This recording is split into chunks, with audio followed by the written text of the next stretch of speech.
Hello everyone, welcome to Bhati classes. आज के इस वीडियो में हम देखेंगे सितंबर माह की जो अंतर्राष्ट्रीय क्रोनोलॉजी की बुक है उसके अंदर जो करंट अफेयर दिए हुए हैं, जो कि करंट अफेयर बेसिकली अगस्त 2022 के हैं और सितंबर 2022 नाम से अंतर्राष्ट्रीय क्रोनोलॉजी की बुक जो सितंबर की शुरुआत में आई है उसके अंदर दिए हुए हैं। उसका पूरा एनालिसिस मैंने इस वीडियो में तैयार किया है। उसमें सारे जो भी पॉइंट क्वेश्चन पूछे जाते हैं उनको जिस तरीके से बुक में दिया है उसी हिसाब से आपके सामने इस वीडियो में मैं प्रस्तुत करूंगा। तो चलिए शुरू करते हैं। सबसे पहले इसमें पॉइंट दिया हुआ होता है अंतर्राष्ट्रीय न्यूज़ जितनी भी होती है वो दी हुई होती है। उसमें बहुत सारा लंबा चौड़ा मैटर दिया हुआ था, उसको हम शॉर्ट में जितने क्वेश्चन इंपॉर्टेंट बन सकते हैं उनको देखते हैं। पहली न्यूज़ इसमें दी हुई है, भारत ने श्रीलंका को सौंपा टोही विमान। टोही विमान किस तरीके का, ये इस तरीका जो आपको फोटो में इस फोटो में जो दिख रहा है वो है टोही विमान, जो है भारत ने श्रीलंका को सौंपा है, एक एज ए गिफ्ट दिया है और इसका नाम है डॉर्नियर। तो इसका नाम पूछा जा सकता है, किसने किसको सौंपा ये पूछा जा सकता है। इसके अलावा ज़्यादा कुछ इंपॉर्टेंट उस न्यूज़ में लिखा हुआ था नहीं। फिर आगे है मालदीव के राष्ट्रपति भारत की यात्रा पर। यह है मालदीव के राष्ट्रपति जो आए हैं भारत की यात्रा पे, प्रधानमंत्री मोदी से मिलते हुए आपको इस फोटो में नज़र आ रहे हैं। तो इसमें इम्पोर्टेंट बनता है कि इनका नाम क्या है। मालदीव के राष्ट्रपति हैं ना कि प्रधानमंत्री, इसके पे भी गौर करेंगे। ये राष्ट्रपति हैं और इनका नाम है इब्राहिम मोहम्मद सोलिह। इब्राहिम मोहम्मद सोलिह, ना कि सोहिल, इसको ध्यान से देखेंगे, सोलिह। इसके बाद में हम नेक्स्ट न्यूज़ में देखते हैं स्वच्छ व स्वस्थ पर्यावरण सार्वजनिक मानवाधिकार घोषित। तो स्वच्छ एवं स्वस्थ पर्यावरण घोषित किया है मानवाधिकार के रूप में। किसने घोषित किया है? संयुक्त राष्ट्र महासभा, मतलब यूनाइटेड नेशन की जो महासभा एक बॉडी होती है जिसमें 6 पार्ट होते हैं यूएन के, उसमें से एक बॉडी होती है ये महासभा, उसने ये घोषित किया है। ठीक है, इसके बारे में हम ध्यान रखेंगे। जब भी इसके रिलेटेड कोई क्वेश्चन आएगा तो हमें पता चल जाएगा कि उसका जवाब किस तरीके से देना है। फिर नेक्स्ट इसमें न्यूज़ थी कि भारत करेगा आतंकवाद निरोधी समिति की मेज़बानी। ये भी यूएन से संबंधित है, इसलिए इस फोटो में आप देख सकते हैं ये यूएन का सिंबल है। इस तरीके से इसकी समितियों की मीटिंग होती है और इसकी जो इस बार जो भी मीटिंग होगी उसकी मेज़बानी, मतलब उसका होस्ट बनेगा इंडिया। और ये होगी अक्टूबर 2022 में ये मीटिंग होगी। ये जब मीटिंग होगी तो उसके बाद में ये वापस न्यूज़ बनेगी और इसके बारे में और ज़्यादा हम तब पढ़ेंगे और फिर ये करंट अफेयर में आएगा। फिर नेक्स्ट न्यूज़ में हम देखें तो है अमेरिकी कांग्रेसी स्पीकर नैन्सी पेलोसी की ताइवान यात्रा। कांग्रेस यानी कि जैसे अपने यहाँ पे राज्यसभा या विधानसभा मतलब संसद होती है, तो अमेरिका की संसद का नाम है कांग्रेस। वहाँ की स्पीकर जैसे अपने यहाँ पे लोकसभा स्पीकर है ओम बिरला साहब, उसी तरह वहाँ की है नैन्सी पेलोसी और इन्होंने यात्रा की है ताइवान। ताइवान कहाँ है? जिसको चीन अपना मानता है, इसलिए उसने चीन ने इस चीज़ का विरोध किया। चीन वन चाइना पॉलिसी के तहत मानता है कि ताइवान उसी का एक पार्ट है और वो मानता है कि अगर कांग्रेस की मतलब अमेरिकी कांग्रेस की कोई प्रतिनिधि या अमेरिका का कोई प्रतिनिधि ताइवान में यात्रा करता है और एज ए ताइवान उसकी यात्रा करता है तो वो वन चाइना पॉलिसी की अवहेलना करता है और चाइना से उसका इंटरनेशनल रिलेशन उसमें इसके हिसाब से ख़राब होता है। फिर अगर नेक्स्ट न्यूज़ की तरफ देखें तो ये पडांग एक जगह का नाम है जो कि है सिंगापुर में और वो बना है 75वां राष्ट्रीय स्मारक घोषित। मतलब इस जगह का ये 75वां मतलब सिंगापुर का 75वां राष्ट्रीय स्मारक घोषित हुआ है। ये है पडांग और ये क्या है? ये एक पूरे शहर के बीच में बहुत बड़ा ऐसे खाली मैदान की तरह है। यह है 200 वर्ष पुराना है, 200 वर्ष पुराना। यहाँ पे क्या होता था कि जो 1800 से बाद में जो भी बड़े बड़े मैच वगैरह हुए हैं, वो काफ़ी बड़े बड़े मैच इस मैदान में खेले गए हैं। तो ये एक तरीके से ऐतिहासिक चीज़ हो गई वहाँ की, तो इसको राष्ट्रीय स्मारक घोषित किया। भारत के हिसाब से देखें तो नेताजी सुभाष चंद्र बोस जब आज़ाद हिंद फौज की गठन कर रहे थे, तब वो भी सिंगापुर गए थे, और जब वो सिंगापुर में थे तो इसी मैदान से उन्होंने एक नारा दिया था जो था दिल्ली चलो। तो इससे रिलेटेड भी आपको क्वेश्चन एग्जाम में देखने को मिल सकते हैं। फिर नेक्स्ट न्यूज़ में देखें तो वैश्विक शांति के लिए मैक्सिको ने रखा 3 सदस्यीय आयोग का प्रस्ताव। वैश्विक शांति मतलब विश्व शांति हो, इसका प्रस्ताव रखा है मैक्सिको ने। अब मैक्सिको, जो भी देश के नाम आते हैं हमको थोड़ा सा आइडिया होना चाहिए कि वो देश कहाँ पे है। जैसे पहले हम देखें इसमें ये अमेरिका कहाँ है पता होना चाहिए। पूरा वर्ल्ड का मैप है, अगर आपके पास है तो अच्छा है, नहीं तो आपको अगर माइंड में याद है और भी अच्छा है। ये मैप होता है तो इसमें ऊपर की ओर यहाँ पे बना हुआ होता है नॉर्थ अमेरिका महाद्वीप, और नीचे दक्षिणी अमेरिका, और इधर ये यूरोप, फिर इसके पास एशिया, नीचे अफ्रीका, अंटार्कटिका वगैरह नीचे।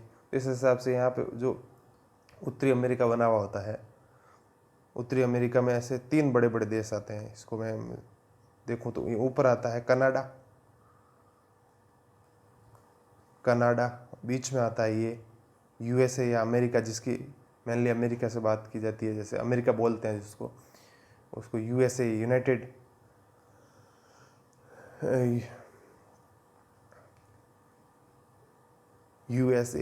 स्टेट ऑफ अमेरिका, और नीचे उसके आता है ये मैक्सिको, और उसके नीचे और भी छोटे छोटे देश है, पर मेनली ये बड़े बड़े देश पड़ते हैं।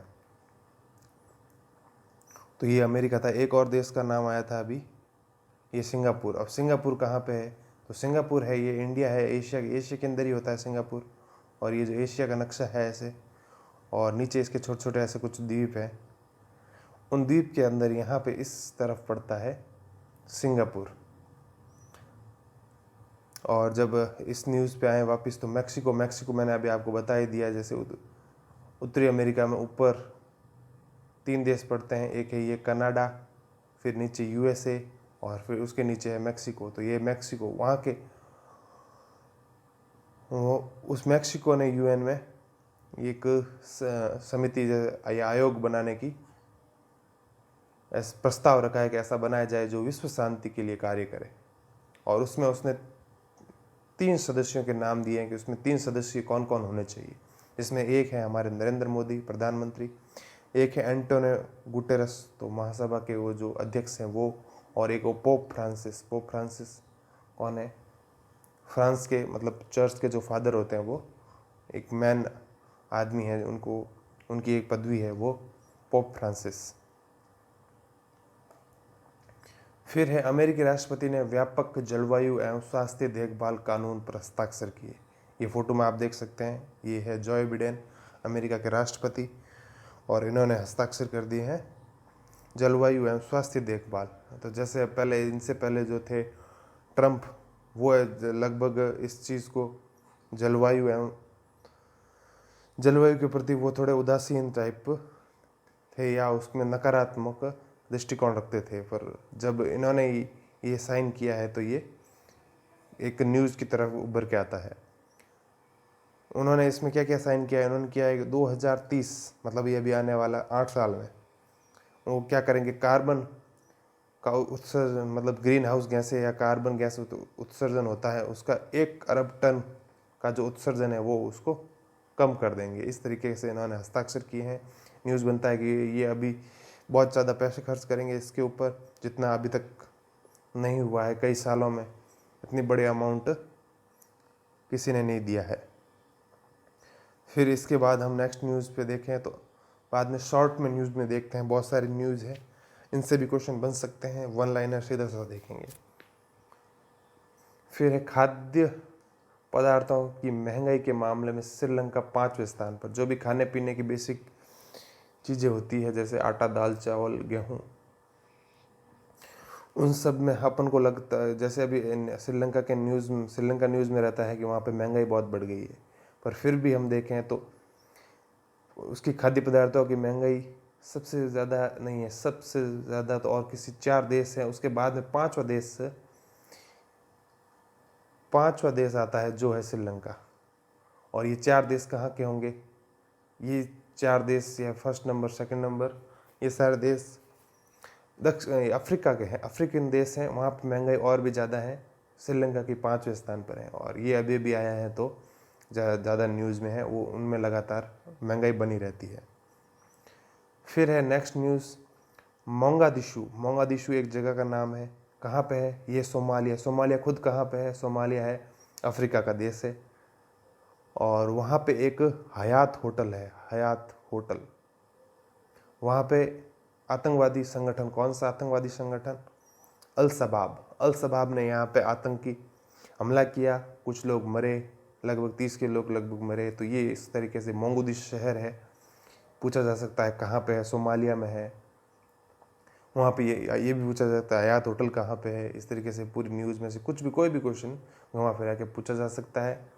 तो हम इस चीज़ को ध्यान में रखेंगे कि ये अभी खबरों में रहा है, क्योंकि यहाँ पे अल शबाब जो अलकायदा का एक टेररिस्ट ग्रुप है, उसने यहाँ पे आतंकवादी हमला किया। फिर नेक्स्ट न्यूज़ देखें तो है जर्मनी में विश्व की पहली हाइड्रोजन ट्रेन सेवा शुरू। हाइड्रोजन फ्यूल के रूप में हाइड्रोजन का यूज़ करके ट्रेन के अंदर, और उसको चलाया जाएगा। ऐसी ये पहली, विश्व की पहली है। आज तक अभी तक कहीं ऐसी ट्रेनें नहीं चलती है। ये चली जाएगी जर्मनी कौन सा? हिटलर वाला। तो जर्मनी में ये ट्रेन सेवा शुरू होगी। और इसमें और भी कुछ ज़्यादा दिया हुआ था, पर ज़्यादा कुछ काम का नहीं है। जैसे ये जो जिस कंपनी ने ये ट्रेन बनाई है वो फ्रांस की है। फ्रांस और जर्मनी पास में ही है। ये एक यूरोप के देश हैं, यूरोप ऊपर की ओर पड़ता है इधर। तो इधर ये स्पेन वगैरह, पुर्तगाल, ऐसे इस तरीके से शुरू करें तो इधर पुर्तगाल, फिर स्पेन, फिर फ्रांस, फिर जर्मनी, फिर पोलैंड, इस तरीके से ये देश आते हैं। नीचे यहाँ पे ऐसे इटली, इस तरीके से देश आते हैं। तो हमें जैसे भी कोई देश का नाम आता है तो हमें थोड़ा सा आइडिया जाना चाहिए कि ये देश कहाँ है। सोमालिया की अगर मैं बात करूँ तो सोमालिया देश है, जैसे ये अफ्रीका है, एक अफ्रीका की कुछ शेप इस तरीके की है। तो यहाँ इस तरफ ये सोमालिया देश स्थित है। श्रीलंका की तो लगभग सबको पता होती है कि ये अमेरिका, ये भारत के नीचे ये ऐसे बिंदु की तरफ जो भी देश है उसका नाम है श्रीलंका। ठीक, फिर उसके बाद में है स्कॉटलैंड। अभी स्कॉटलैंड कहाँ है आप खुद ढूंढिए कि ये स्कॉटलैंड कहाँ है, यूरोप में है या कहीं और है। इस यूरोप में भी है तो कौन सी जगह पे है उसका आइडिया रखिए। उसने किया है पीरियड प्रोटेक्ट एक्ट, मतलब जो भी गर्ल्स के लिए जो भी इसमें जो भी सामान होते हैं वो फ्री में प्रोवाइड करेगा। इस तरीके से उनको एक एक्ट की तरीके पारित किसने किया है? स्कॉटलैंड ने। फिर नेक्स्ट न्यूज़ है नॉर्डिक देश स्वीडन फिनलैंड नाटो में शामिल। तो नॉर्डिक देश कौन से होते हैं? जैसे ये यूरोप था, तो यूरोप के ऊपर इस तरीके से और इस तरीके से फैला हुआ है। नॉर्डिक कंट्री उनको कहते हैं। 4 कंट्री आती है उसमें से 2 कंट्री है। एक का नाम है, 4 कंट्रियों में से 2 कंट्री, जो एक तो है स्वीडन और दूसरा है फिनलैंड इस तरफ है ऐसे, स्वीडन इस तरफ है। नॉर्वे, स्वीडन, फिनलैंड और डेनमार्क, ये 4 कंट्री को कहते हैं। और फिनलैंड को कभी कभी इस नॉर्डिक कंट्री में नहीं गिना जाता, पर मेनली अगर कॉमनली देखें तो ज़्यादातर यूज हो जाता है कि नॉर्डिक कंट्री फिनलैंड भी है। तो ये दोनों नाटो में शामिल। नाटो में नॉर्थ अटलांटिक ट्रीटी है, जो कि ये उत्तरी अंटार्कटिक है, जो कहाँ पड़ता है? इधर ये उत्तरी अमेरिका, इधर ये यूरोप, इसके बीच में ये अंटार्कटिक ऐसे एस की तरफ है। नीचे दक्षिणी अमेरिका है और इधर ये अफ्रीका है। तो ये नीचे वाला छोड़ दो, ऊपर वाला क्या हो गया? North Antarctic. और इसके अंदर जो भी जहाज़ें वगैरह समुद्र के रास्ते व्यापार करती है उसमें ये फ्री ट्रेड या उनके कुछ आपस में समझौते होते हैं, उसमें शामिल हुआ है स्वीडन और फिनलैंड। और ये इनके शामिल होने का कुछ कारण रूस और यूक्रेन युद्ध भी है। फिर है next news S Jaishankar. S Jaishankar कौन है? हमारे विदेश मंत्री इंडिया के। उन्होंने यात्रा की है। कहाँ की यात्रा की है? ब्राज़ील, अर्जेंटीना और पराग्वे, ये 3 देश। ज़्यादातर कोई भी व्यक्ति जब यात्रा करता है तो वो जहाँ एक से ज़्यादा जगहों की यात्रा करता है तो वो सारे देश या वो सारी जगह पास पास में होती है। तो इसमें इसी में भी ऐसा ही है, ब्राज़ील, अर्जेंटीना और पराग्वे। जैसे ये मैंने अभी बताया, ये नॉर्थ अमेरिका, ये है साउथ अमेरिका। तो साउथ अमेरिका के 3 देश हैं, एक तो ब्राज़ील, नीचे उसके पराग्वे और अर्जेंटीना। तो इस तरीके से ये तीनों देश पास पास में हैं, दक्षिणी अमेरिका के देश हैं, और इनकी यात्रा की है एस जयशंकर, हमारे विदेश मंत्री ने। ठीक, उसके बाद में आगे बढ़ते हैं। थाईलैंड प्रधानमंत्री को पदच्युत कर दिया गया है या निलंबित कर दिया गया है। उनका नाम है ये प्रयुत चान-ओ-चा। प्रयुत चान-ओ-चा, 2 बार 3 बार पढ़ेंगे तो ये नाम हमारे ध्यान में आ जाएगा। जब ये ऑप्शन में दिखेगा तो हम इसको पहचान पाएंगे। प्रयुत चान-ओ-चा, ये प्रधानमंत्री है, राष्ट्रपति नहीं, प्रधानमंत्री। ये जरूर ध्यान रखेंगे कि कभी कोई प्रधानमंत्री होता है, कभी कोई राष्ट्रपति होता है। थोड़ा इसके और ध्यान देके चलेंगे तो हमारे एग्जाम में जरूर कुछ सहूलियत होगी। तो यह देश है थाईलैंड। और निलंबित क्यों किया गया है? क्योंकि इनका कार्यकाल जो होता है लगभग 8 साल का, वहाँ के प्रधानमंत्री का कार्यकाल होता है। इनका 8 साल से ज़्यादा हो गया था, तो उनकी हाई कोर्ट ने कहा अब आपको हटा देते हैं, अभी तक चुनाव हुए नहीं है, जब चुनाव होंगे तो नया प्रधानमंत्री चुना जाएगा। तो थाईलैंड कहाँ पड़ता है? थाईलैंड पड़ता है ये इंडिया से इस तरफ जाते हैं तो ये आसियान कंट्री आती है। म्यांमार से आगे जाते हैं तो 10 कंट्री आती है। 5 कंट्री तो ऊपर की तरफ है, 5 कंट्री नीचे की तरफ द्वीपीय में है। तो ये जो 5 कंट्री ऊपर की तरफ जो मेन भूभाग जुड़ा हुआ है, उसमें ही आता है थाईलैंड। ठीक, तो थाईलैंड की हम स्थिति देख ली। फिर है चीन, और चीन की स्थिति सबको पता ही है। भारत कैसे ऊपर की ओर, ये चीन हिमालय के उस पार। और तो चीन के लिए भारतीय छात्रों की वीज़ा जारी। भारतीय छात्र जो कोरोना आया था उस टाइम चाइना में वीज़ा देने के लिए उनको प्रतिबंधित किया गया था। 2 साल हो गए लगभग इस प्रतिबंध को लगे हुए। अब ये प्रतिबंध हटा दिया गया है और अब भारत के जो छात्र हैं जो पढ़ाई के लिए चीन जाना चाहते हैं उनको अब वीज़ा जारी किए जा रहे हैं। इसी के साथ ये अंतर्राष्ट्रीय न्यूज़ जो थी वो वाला टॉपिक जो भी उस क्रोनोलॉजी में दिया हुआ था वो ख़त्म होता है। अब उसमें आगे दिया हुआ होता है टॉपिक राष्ट्रीय न्यूज़ जो भी होती हैं वो। उसमें से पहली न्यूज़ है, देश में रामसर स्थलों की संख्या 75। इस साल में बहुत ज़्यादा ही इसकी संख्याएं बढ़ गई है। पहले 47 थी, फिर 49 हुई, फिर 53 हुई, फिर 54 हुई, फिर 64 हुई, फिर 75। ये लगभग इसी साल में इतनी धीरे धीरे 4-5 बार बढ़ा के 75 तक ले गया है। और अगस्त महीने के ही देखें तो अगस्त महीने में ये चीज़ 2 बार बढ़ी। तो 3 अगस्त को उन्होंने 10 साइट शामिल की थी और 13 अगस्त को और 11 साइट शामिल कर दी। अब टोटल 75 साइट हो गई है।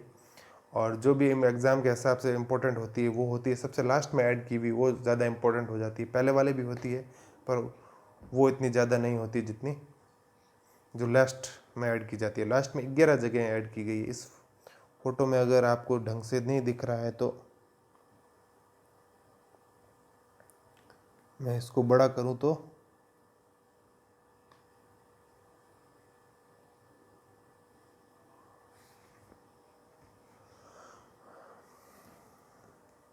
ये है सारी जगह है। ये है तंपारा लेक, एक है तंपारा लेक और एक है हीराकुंड रिजर्वायर, फिर है अंसुपा लेक, फिर है यशवंत सागर, ये है चित्रंगुंडी बर्ड सेंचुरी, ये है सुचिंद्रम तेरूर वेटलैंड कॉम्प्लेक्स, ये है वादुवुर बर्ड सेंचुरी, ये है कंजीरान कुलम बर्ड सेंचुरी, ये है थाने क्रीक, ये है हाइजम वेटलैंड कंजर्वेशन रिजर्व, और ये है सलबाग वेटलैंड कंजर्वेशन रिजर्व। इनमें से ये दो जो लास्ट की हैं ये है जम्मू एंड कश्मीर में, और ये जो थाने क्रीक, इसको देख के पता ही चल रहा है कि ये है महाराष्ट्र में। और ये जो चार जगहें दिख रही है जो कि ये चित्रगुंडी, सुचिंद्रम और वधुवुर और कांजीरम कलम, मतलब थोड़े से ये साउथ इंडियन नाम एक्सेंट के नाम दिख रहे हैं, वो सारे के सारे कौन कौन से हैं? ये सारे स्थित हैं तमिलनाडु में। और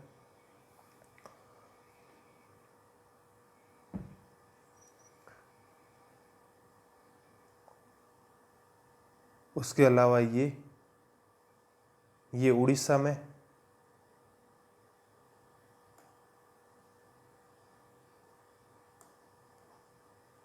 और शायद मध्य प्रदेश, दो मध्य प्रदेश में है और दो उड़ीसा में है। इस तरीके से ये टोटल 11 साइट्स है जो शामिल की गई है।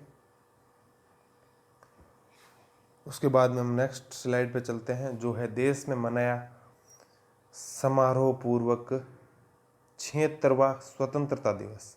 अब इसमें कन्फ्यूजन ये होता है कि अभी 75वां आज़ादी का अमृत महोत्सव 75वां वर्ष ज़्यादा चलता है, तो अगर ये क्वेश्चन पूछा जाए कि कौन सा मनाया गया है तो ज़्यादातर लगाएंगे कि 75वां वर्ष 75 स्वतंत्रता दिवस मनाया गया है। नहीं, पर यह है दिवस पूछा जाए तो यह है 76वां, और साल पूछा जाए तो कंप्लीट हुए 75 साल कंप्लीट हुए तो 76वां साल लग गया। तो 76 हर साल के शुरुआत में ही मनाया जाता है। जैसे पहला साल जब लगा था तब 15 अगस्त 1947 को पहला मनाया गया था। उस दिन एक साल पूरा तो नहीं हुआ था, एक पहला मना दिया, फिर दूसरा मनाया तब पहला कंप्लीट हुआ। इस हिसाब से देखें तो ये 76वां मनाया गया है और 75 साल कंप्लीट हुए हैं। तो इसमें देखेंगे तो 75 वर्ष पूरे हुए हैं। ये आज़ादी का अमृत महोत्सव है, और इसमें एक चीज़ और ज़्यादा चली कि हर घर तिरंगा, ये एक अभियान चलाया गया था जिसमें हर घर में तिरंगा लगाया गया था। फिर है केंद्र ने मंकी पॉक्स की निगरानी के लिए गठित की टास्क फोर्स। मंकी पॉक्स एक बीमारी चल रही है जिसमें चेहरे और पूरे शरीर पर ऐसे दाने दाने टाइप धब्बे हो जाते हैं, और बहुत खतरनाक इसको माना जा रहा है। इसको निगरानी के लिए एक टास्क फोर्स का गठन किया गया, जिसमें 5 सदस्य हैं। इसमें नीति आयोग से संबंधित हैं डॉक्टर वी.के. पॉल, ये भी इसके अध्यक्ष हैं इस समिति के 5 सदस्य के, और 4 सदस्य भी इसमें शामिल हैं। नेक्स्ट न्यूज़ देखें तो पहले द्रौपदी मुर्मू का हमने देखा ही था कि द्रौपदी मुर्मू को क्या बने, राष्ट्रपति। और अब ये जगदीप धनखड़ ये बने हैं 14वें उपराष्ट्रपति। ये बने वो राष्ट्रपति, ये उपराष्ट्रपति। तो ये मुर्मू थे कहाँ के? पूर्व राज्यपाल थे कहाँ के?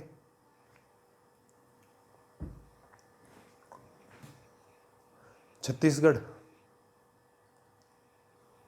और जगदीप धनखड़ हैं, ये कहाँ के? पश्चिम बंगाल के पहले राज्यपाल थे, पश्चिम बंगाल के। और इनका जन्म हुआ है, ये संबंधित है, जन्म है झुंझुनू है राजस्थान में। ये है जगदीप धनखड़, और इनकी जीत, इनके सामने खड़े थे मार्गरेट अल्वा, और इनकी जीत भी काफ़ी एक तरफा थी। 528 वोट मिले इनको, और मार्गरेट अल्वा को 182 वोट, और अवैध मत हुए 15। इस तरीके से इसमें डिफरेंस भी काफ़ी है। और तो हमारे अब नए उपराष्ट्रपति कौन है? जगदीप धनखड़। नेक्स्ट न्यूज़ है प्रोजेक्ट चीता के समर्थन में इंडियन ऑयल और NTCA के मध्य समझौता।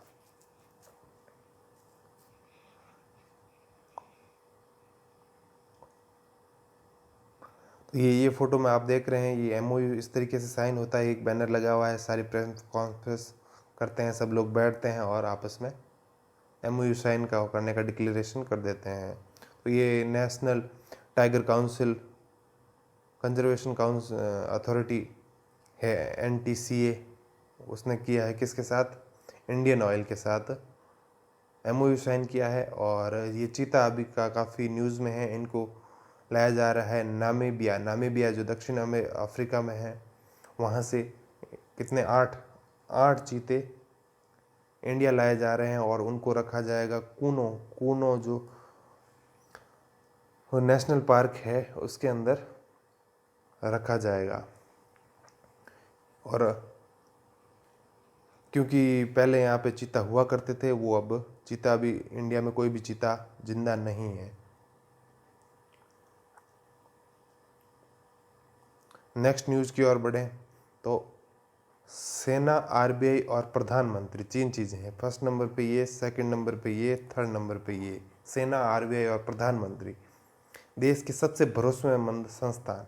ये एक रिपोर्ट निकाली है इप्सोस इंडिया ने ये रिपोर्ट निकाली, जिसमें फर्स्ट नंबर पे सेना को, दूसरे पे RBI को, तीसरे पे प्रधानमंत्री को। कुछ 62% लोग मानते हैं कि ये भरोसेमंद हैं और कुछ इससे थोड़ा कम मानते हैं कि इस तरीके से इसने रिपोर्ट निकाली। और हमको इतना से याद रखना है, सबसे फर्स्ट नंबर, सेकंड नंबर और थर्ड नंबर पे कौन कौन है और ये किसने रिपोर्ट निकाली है। नेक्स्ट न्यूज़ है वन्य जीव संरक्षण संशोधन विधेयक 2021 लोकसभा में पारित। वन्य जीव संरक्षण संशोधन अधिनियम, इस संशोधन क्यों किया गया, क्या किया गया? वन्य जीव, आदि चीज़ तो नाम से कंफर्म हो जाती है कि क्या चीज़ है वन्य जीव संरक्षण। वन्य जीव के संरक्षण के लिए क्या नियम और कानून होने चाहिए, उसके लिए विधेयक है। और ये है लुप्त प्राय प्रजातियों के अंतर्राष्ट्रीय व्यापार पर कन्वेंशन, जो कन्वेंशन हुआ था उसके क्रियान्वयन का प्रावधान करता है। मतलब इंटरनेशनल जो मीटिंग होती है या कन्वेंशन होते हैं, उसमें कुछ चीज़ें तय होती है कि हम ऐसा ऐसा करेंगे, तो वो वहाँ पे साइन करने से कंफर्म नहीं होती। वापस अपने देश में आके अपनी संसद से उस चीज़ को पारित करवाना पड़ता है। पहले से कोई उसमें विधेयक वगैरह चल रहे हैं तो उसमें संशोधन करके उस चीज़ को ऐड ऑन करना पड़ता है। तो ऐसा कंफर्म होता है कि हाँ उस देश ने उस चीज़ की पालना की है। फिर नेक्स्ट है लंगट सिंह कॉलेज की एस्ट्रोनॉमी लैब यूनेस्को विरासत में शामिल। तो ये है लंगट सिंह कॉलेज और उसमें एक एस्ट्रोनॉमी क्या होती है? जो अंतरिक्ष विज्ञान होता है उसके बारे में लैब है। और ये यूनेस्को ने विरासत में शामिल की है। क्योंकि 106 साल पुरानी है। 106 साल मतलब अभी चल रहा है 2022 और ये है लगभग 1916 से ये बनी हुई है और आज तक ये चालू है ये, तो इसलिए इसको यूनेस्को विरासत में शामिल किया गया है। नेक्स्ट न्यूज़ है मध्य प्रदेश में बनेगा विश्व का पहला बड़ा तैरता सोलर पावर प्लांट। तो ये आप देख सकते हैं फोटो में, इस तरीके से ये पानी के अंदर सोलर प्लेटें बिछाई गई है, जिसके कारण 2 फायदे होते हैं। जैसे ये नदी है तो नदी का ऐसे जो पानी है वो भी वाष्पित होकर उड़ेगा नहीं, और इस सोलर प्लेटें लगाने के लिए अलग से कोई ज़मीन भी खराब नहीं होगी। नहीं, ज़मीन पे लगाया जाएगा तो वो ज़मीन खेती वगैरह के लिए या रहने के लिए ज़्यादा वो कोई उपयोगी न रहेगी नहीं। उसके लिए अलग से ज़मीन लेने के बजाय यहाँ पे नदी के ऊपर ही इनको लगाया गया है, और जिससे एक ही काम से 2 फायदे हो रहे हैं। ज़मीन की ज़रूरत भी नहीं पड़ रही है और पानी का वाष्पीकरण भी कम हो रहा है। इसकी क्षमता देखें तो ये होगी 600 मेगावाट की इसकी क्षमता होगी। नेक्स्ट न्यूज़ देखें तो बिहार भी अभी न्यूज़ में था। क्योंकि यहाँ पे मुख्यमंत्री तो सेम ही है, नीतीश कुमार पहले भी थे, अभी भी है। पहले नीतीश कुमार और बीजेपी दोनों ने आपस में गठबंधन करके सरकार बनाई थी। कई साल इनकी सरकार चली। अब उन्होंने नीतीश कुमार ने इस्तीफा दे दिया पहले, फिर इस्तीफा दे के ये गठबंधन टूट गया और नया गठबंधन बनाया इन्होंने ये लालू प्रसाद की पार्टी के साथ और भी कई छोटी पार्टियों के साथ, बहुत सारे पार्टियों के साथ इन्होंने गठबंधन बनाया और इसलिए इसको कहा जा रहा है महागठबंधन। पहले सिर्फ 2 पार्टियां थी, अब कई सारी पार्टियां हो गई और महागठबंधन के साथ वापस नीतीश कुमार मुख्यमंत्री रूप में आ चुके हैं। नेक्स्ट न्यूज़ देखें तो ड्रोन विकास हेतु सेना और DFI में समझौता। सेना यानी कि इंडियन आर्मी की तरफ से इंडियन आर्मी डिज़ाइन ब्यूरो और DFI की फुल फॉर्म देखें तो वो होगी ड्रोन फेडरेशन ऑफ इंडिया। इन दोनों ने मिलकर क्या बनाया है, ड्रोन बनाने के लिए समझौता किया है।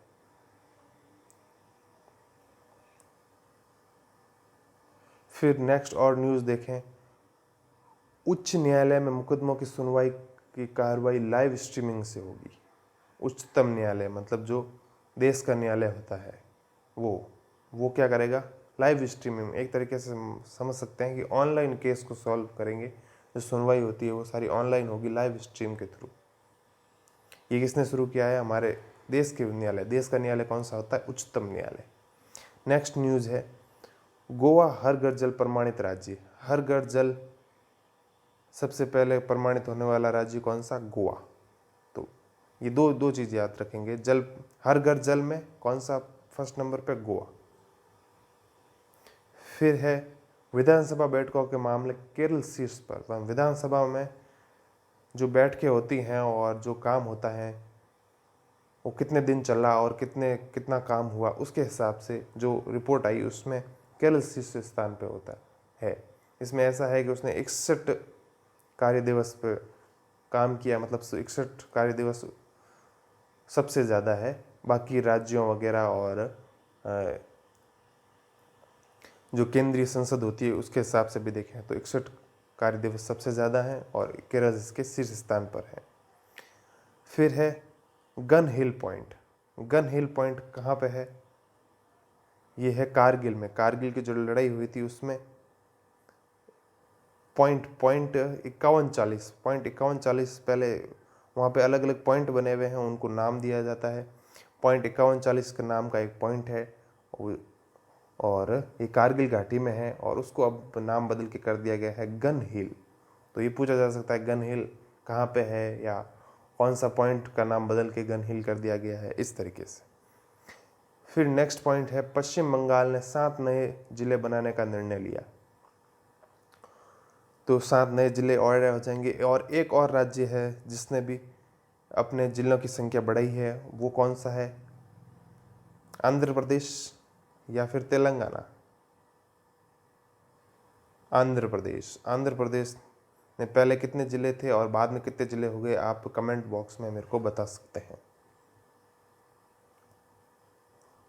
गति शक्ति विश्वविद्यालय राष्ट्रीय रेल और परिवहन संस्थान, जो नाम का पहले विद्यालय था राष्ट्रीय रेल और परिवहन संस्थान, इसका नाम बदल के कर दिया गया है गति शक्ति विश्वविद्यालय। पहले ये एक डिम्ब यूनिवर्सिटी हुआ करती थी, अब इसको केंद्रीय स्तर की यूनिवर्सिटी का दर्जा दिया गया है, केंद्रीय विश्वविद्यालय बना दिया गया है। और मतलब इसका एक तरीके से विश्वविद्यालय का प्रमोशन हो गया और न साथ ही साथ उसका नाम बदल के कर दिया गया गति शक्ति विश्वविद्यालय। उसके बाद है श्रीमद रामचंद्र मिशन वलसाड़ गुजरात। तो श्रीमद रामचंद्र मिशन स्टार्ट किया गया है, कहाँ पे किया गया है, वलसाड़ कहाँ पे है, गुजरात। इस तरीके से मैंने सारे पॉइंट मतलब सारे जो इम्पोर्टेंट वर्ड थे उनको साथ में लिखा हुआ है।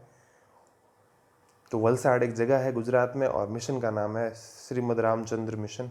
और ये मिशन किस बारे में है, यहाँ पे एक हॉस्पिटल भी है जो है पशु चिकित्सालय है। और पशुओं के लिए ही एक मिशन नरेंद्र मोदी द्वारा वहाँ पे शुरू किया गया है। फिर है सफाई मित्र सुरक्षित शहर। इसमें ये एक ऐसा है कि शहर खुद को घोषित कर लेता है कि वो सफाई मित्र सुरक्षित शहर है, तो इस तरीके से वो एक सफाई की ओर अपने कदम को आगे बढ़ाते हैं। इस तरीके से काफ़ी शहरों ने इंडिया के अंदर सफाई मित्र सुरक्षित शहर की श्रेणी में खुद को रखा है। इस तरीके से एक अभी नाम आया आपको क्वेश्चन में, तो आप इसमें आइडिया लगा सकते हैं कि ये क्वेश्चन किस बारे में है। फिर अगले टॉपिक, अगला मतलब हेडिंग की ओर चलते हैं, जो कि है अंतरिक्ष और रक्षा से संबंधित जितने भी, मतलब अंतरिक्ष में ज़्यादातर क्वेश्चन होते हैं इसरो, और इसरो की जो भी साइड में बॉडीज होती हैं उसके रिलेटेड क्वेश्चन, और रक्षा में देखें तो डीआरडीओ से रिलेटेड जितने भी लगभग क्वेश्चन होते हैं, किसने समझौता किया, क्या क्या प्रणालियाँ विकसित की, उसके हिसाब से क्वेश्चन बनते हैं। ये हो गया पहला। गगनयान मिशन हेतु एस्केप सिस्टम मतलब बाहर निकलने के लिए, उसका सफलतापूर्व परीक्षण किया गया है। कहाँ किया गया है? श्रीहरिकोटा में। सीधी सी बात है, इससे ज़्यादा कुछ जानने की जानकारी है नहीं। कहाँ पे किया गया? श्रीहरिकोटा। गगनयान का किया गया। कौन सा सिस्टम का परीक्षण किया गया? स्पेस एस्केप सिस्टम मतलब बाहर निकलने का सिस्टम, सफल मतलब सुरक्षित बाहर निकलने का।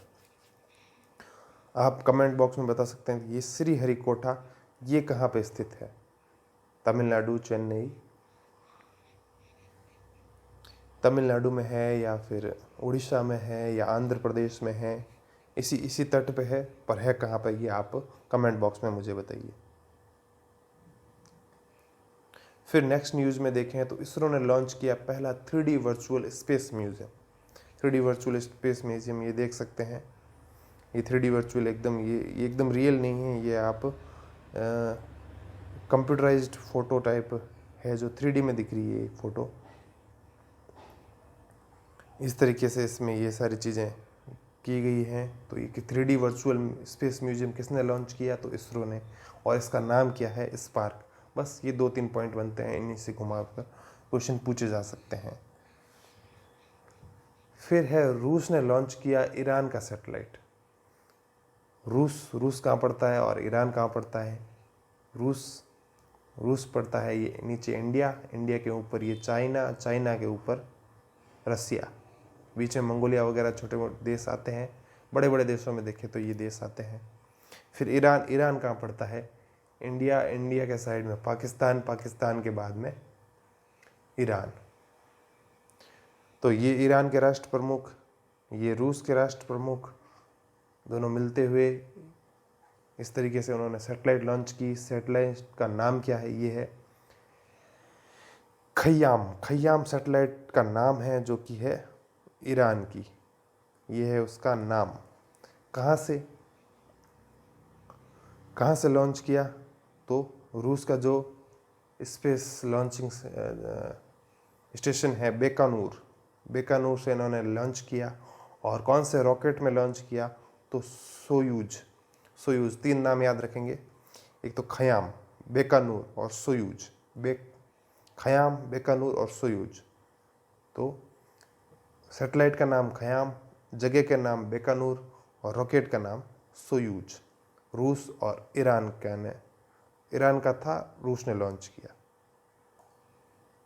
नेक्स्ट है रक्षा मंत्री ने सेना को सौंपे आधुनिक उपकरण और प्रणाली। ये है रक्षा मंत्री कौन? राजनाथ सिंह। और ये सेना को सौंप रहे हैं कुछ उपकरण। इस तरीके से उन्होंने फोटो खिंचाया। आत्मनिर्भर भारत की पहल है। ये सारे उपकरण जो है वो इंडिया में आत्मनिर्भर भारत के तौर पर बने हुए हैं। इनमें से कुछ के नाम आप यहाँ देख सकते हैं। इनमें है इंसास, एक है निपुण, एक है अनुकूल। इस तरीके से इनके नाम है। इनकी कुछ ना कुछ फुल फॉर्म होती है। अगर आप चाहें तो क्रोनोलॉजी में पढ़ के इनके नाम एक बार नज़र में से निकाल सकते हैं, नहीं तो ये नाम आप याद रख सकते हैं, तो भी आपका काम चल सकता है। नेक्स्ट में हम देखें तो वर्ष 2025 तक रिटायर होंगे MiG-21 बाइसन विमान। पूरा नाम है इसका MiG-21 बाइसन विमान का नाम है। ये इस तरीके से ये फोटो में दिखाया गया है MiG-21 बाइसन। और ये रिटायर्ड होंगे 3 साल बाद। 3 साल मतलब 3 साल कब होंगे? 2025 में। और इनकी जगह कौन से विमान आएंगे? ये होंगे स्वदेशी हल्के लड़ाकू विमान होंगे जो इनकी जगह आएंगे, जैसे कि सुखोई 30 वगैरह। ये भी इसकी जगह ले लेंगे। नेक्स्ट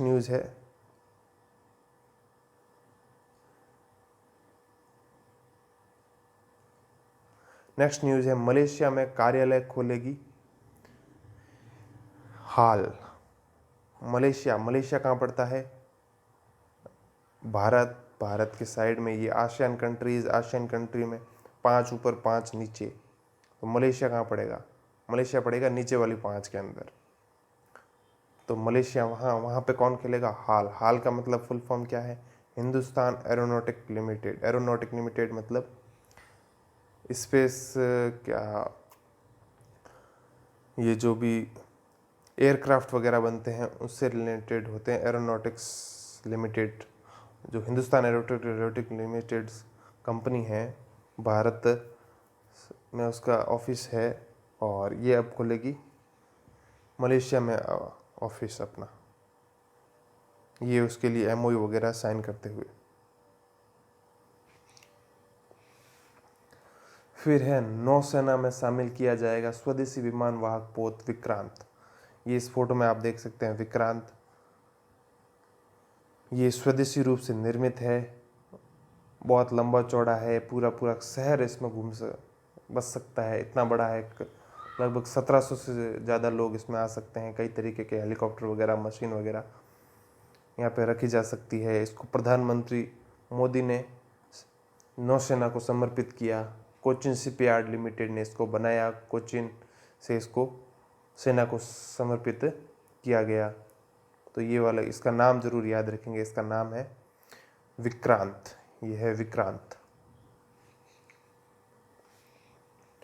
फिर है DRDO ने किया VLSRSAM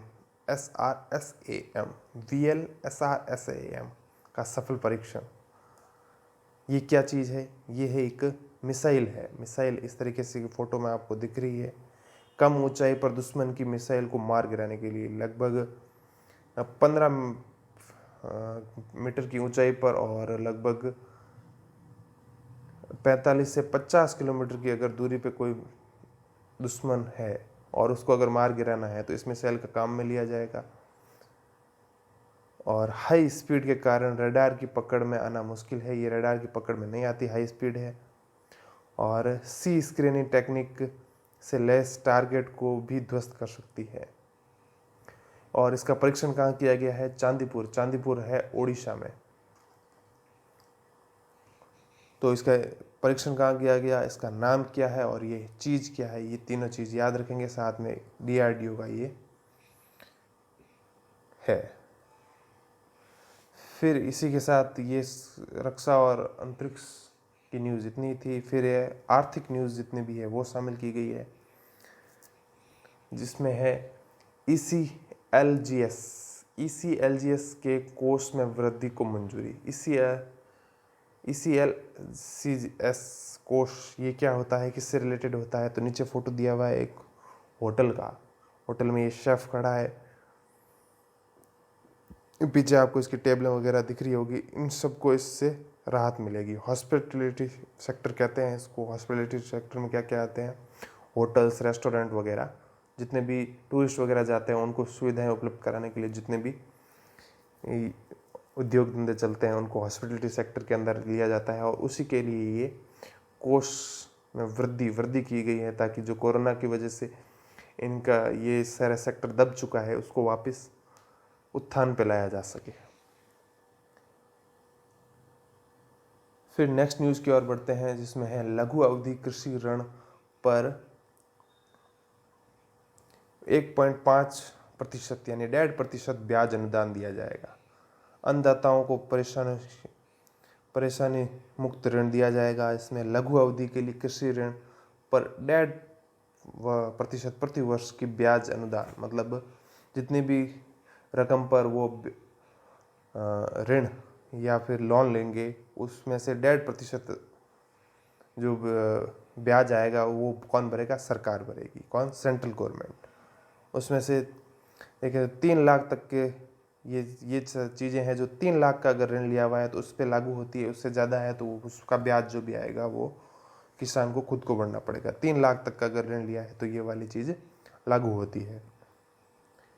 कृषि क्षेत्र में पर्याप्त ऋण प्रवाह सुनिश्चित करने हेतु पहल है और पशुपालन, डेयरी, मुर्गी पालन, मत्स्य पालन आदि क्षेत्रों में रोजगार के अवसरों में वृद्धि होगी।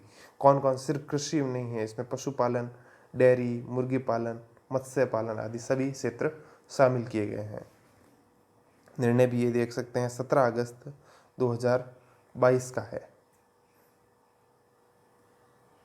फिर नेक्स्ट न्यूज़ की ओर बढ़ें तो है आपातकालीन पेट्रोलियम उत्पादों की आपूर्ति के लिए बांग्लादेश के साथ समझौता। तो पूछा जा सकता है कौन से देश के साथ समझौता किया गया है? तो ये है बांग्लादेश के साथ समझौता। ये है साइन करते हुए MOU। जैसे पहले भी हमने फोटो में देखा, MOU साइन करते हैं इस तरीके से, पीछे बैनर लगा दिया, ये कॉन्फ्रेंस वगैरह कर ली, आपस में साइन वगैरह कर दिए, फाइल का एक्सचेंज कर लेते हैं, डॉक्यूमेंट वगैरह का। फिर है IOCL ये है इंडियन कंपनी, और सड़क और राजमार्ग विभाग ये है बांग्लादेश का। इन दोनों ने आपस में MOU का हस्ताक्षर किए, जिसके कारण ये पेट्रोलियम उत्पादों की आपूर्ति करेगा बांग्लादेश को। फिर नेक्स्ट है वर्ष 2025 में होगा 1.8 लाख राजमार्ग। जो नेशनल हाईवे है उसकी लंबाई हो जाएगी 1.8 लाख किलोमीटर, और साथ ही में इसमें 1.2 लाख रेल लाइनें हो जाएगी। और ये चीज़ें किसने कही है? ये है कही है bank of America securities India, ये संस्था है। इस संस्था ने ये डाटा निकाला है। दोनों चीज़ याद रखेंगे, 1.2 लाख तो है रेल लाइन, 1.8 लाख है कौन सा? राजमार्ग या नेशनल हाईवे। ठीक, आगे बढ़ते हैं। नेक्स्ट इसमें जितने भी एक्स्ट्रा न्यूज़ थी वो सारी एक साथ हम देखेंगे पॉइंट के रूप में। जैसे 2G इथेनॉल संयंत्र राष्ट्र को समर्पित। तो 2G इथेनॉल संयंत्र है फ्यूल बनाने के लिए, वो चीज़ राष्ट्र को समर्पित किया गया है। फिर है नेक्स्ट है कार्ड टोकनाइजेशन। RBI ने लॉन्च किया है कार्ड टोकनाइजेशन स्कीम, जिसके अंदर किसी के साथ फ्रॉड ना हो, कार्ड के जो भी डाटा हैं वो किस तरीके से सुरक्षित रखे जा सकते हैं, इसके लिए ये RBI का प्रयास है। नाम इसका है कार्ड टोकनाइजेशन। जो भी ट्रांजैक्शन होते हैं उनको एक टोकन के रूप में नामित किया जाएगा, फिर उसकी निगरानी भी वो करनी हो। अगर कोई फ्रॉड हो जाता है तो उससे बचा जा सकता है। फिर नेक्स्ट न्यूज़ है एक्सिस बैंक और FCI के मध्य समझौता किया गया है। एक्सिस बैंक और Food Corporation of India. Axis तो bank, Food Corporation of India government authority है। उन्होंने समझौता किया है कौन सा? एक तरीके का पैकेज है, कौन सा? सैलरी पैकेज का नाम क्या है? Ultima salary package. Ultimate salary package नाम याद रखेंगे। 2 तो संस्थाओं के नाम, एक तो बैंक एक्सिस बैंक, एक है FCI, और पैकेज का नाम याद रखेंगे अल्टीमा सैलरी पैकेज। इसके लिए इन दोनों के मध्य समझौता हुआ है। फिर नेक्स्ट न्यूज़ की ओर बढ़े तो है कृषि अवसंरचना कोष पुरस्कार। तो कृषि अवसंरचना कोष पुरस्कार जो दिया जाता है वो किसको दिया गया है? SBI को संस्था के रूप में और मध्य प्रदेश को राज्य के रूप में। ये दो अलग अलग कैटेगरी में पुरस्कार है। एक दिया गया SBI को, एक दिया गया मध्य प्रदेश को। फिर नेक्स्ट न्यूज़ है इंडो इजराइल सेंटर फॉर, ये यहाँ से शुरू होता है, Indo Israel centre for excellence for vegetable. ये है उस इंस्टीट्यूट का नाम। ये इंडो इजराइल सेंटर, ये सेंटर खुलेगा फॉर एक्सीलेंस फॉर वेजिटेबल, मतलब सब्जियों के लिए। ये खुलेगा कहाँ पे? ये खुलेगा चंदौली उत्तर प्रदेश में। चंदौली जगह का नाम है, उत्तर प्रदेश राज्य में ये स्थित है। सेंटर का नाम से पता चल रहा है कि किसके संयोग से है, इंडिया और इजराइल के संयोग से ये सेंटर चलेगा। फिर है रेपो दर में 50 बीपीएस की बढ़ोतरी। बीपीएस 50 बीपीएस ऐसा मान सकते हैं कि 0.5% होगा तो उसको कहते हैं 50 बीपीएस। तो इसमें रेपो दर, रेपो रेट क्या होती है, अगर आपने कभी इकोनॉमिक्स पढ़ी है तो भी आपको पता होना चाहिए रेपो रेट क्या होती है। और अगर नहीं पता है तो सीधा से याद रखिए, अभी हाल ही की न्यूज़ है कि रेपो दर में 50 बीपीएस की बढ़ोतरी हुई है। फिर है उम्मीद मार्केट प्लेस। उम्मीद नाम से एक मार्केट प्लेस बनाया गया है। कहाँ पे बनाया गया है? श्रीनगर, जम्मू कश्मीर में। मार्केट प्लेस का नाम है उम्मीद। कहाँ पे है? श्रीनगर। श्रीनगर कहाँ है? जम्मू कश्मीर। तीन नाम हो गए, तीन नाम आपस में जुड़े हुए हैं, याद रखेंगे। फिर है मिथिला। मिथिला क्या चीज़ है? मखाना। मखानों का नाम है मिथिला और इसको दिया गया है जीआई टैग। और मिथिला मखाने को जीआई टैग दिया जाता है स्थान के नाम के हिसाब से, उस स्थान के लिए। तो स्थान है हमारा बिहार। बिहार का मिथिला मखाना, उसको दिया गया है जीआई टैग। नेक्स्ट न्यूज़ है स्वदेशी हाइड्रोजन फ्यूल सेल बस का शुभारंभ पुणे महाराष्ट्र में किया गया। तो हाइड्रोजन फ्यूल से चलने वाली ये है बस और स्थान है पुणे और महाराष्ट्र। वो एक हाइड्रोजन से चलने वाली ट्रेन थी। वो ट्रेन कहाँ पे थी? ट्रेन थी जर्मनी में। और ये है बस। ये है बस। बस का शुभारंभ हो गया पुणे महाराष्ट्र में। फिर है super Vasuki train. Super Vasuki train कहाँ कब चलाई गई थी? तो अमृत महोत्सव, 75वां अमृत महोत्सव आज़ादी का, उस पर चलाई गई थी। 3.5 किलोमीटर लंबी थी, इसलिए ये न्यूज़ में थी। तो इसका नाम था सुपर वासुकी ट्रेन। इसके बाद में प्रादेशिक समाचार, जितने भी करंट अफेयर रही उसको शामिल किया जाता है, जिसमें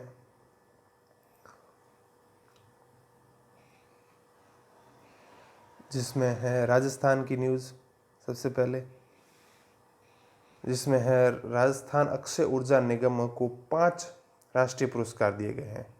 तो अक्षय ऊर्जा मतलब ऐसे ऊर्जा स्रोत जो ख़त्म नहीं होते और रिन्यूएबल होते हैं, उसके अंदर राजस्थान ऐसी एनर्जी प्रोड्यूस करने में सबसे नंबर 1 पे है ही।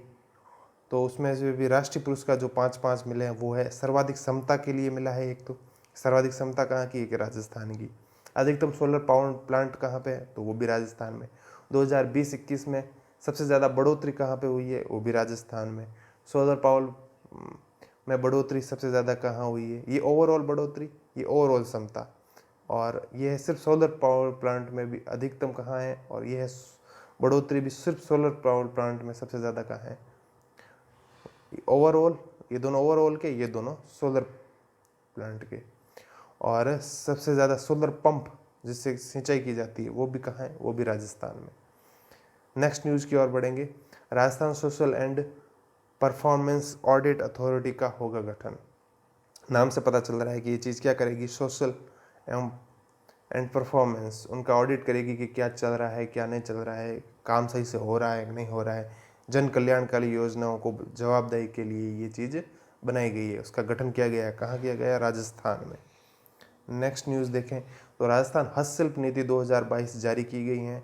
ब्रांड बिल्डिंग, ई मार्केटिंग, ऋण और भी बहुत सारी चीज़ें इसमें शामिल की गई हैं। ब्रांड बिल्डिंग, ई मार्केटिंग, ऋण, ये सारी चीज़ों को बढ़ावा देने के लिए, लोगों को समझाने के लिए कि या फिर सरकार प्रयास करेगी कि ये सारी चीज़ें डेवलप हो राजस्थान में और इस चीज़ हस्तशिल्प को बढ़ावा मिले। इसके लिए नई नीति तैयार की गई है और वो है 2022 की नीति।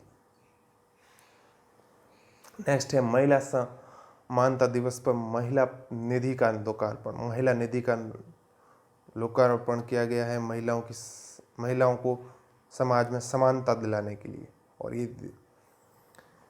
ये कौन से दिवस पे किया गया है? समानता दिवस। कमेंट में आप बताएंगे कि ये समानता दिवस कब मनाया जाता है। सीधी सी बात है, अगस्त में मनाया जाता होगा, पर कौन से दिन पे, ये आप कमेंट बॉक्स में बताएंगे।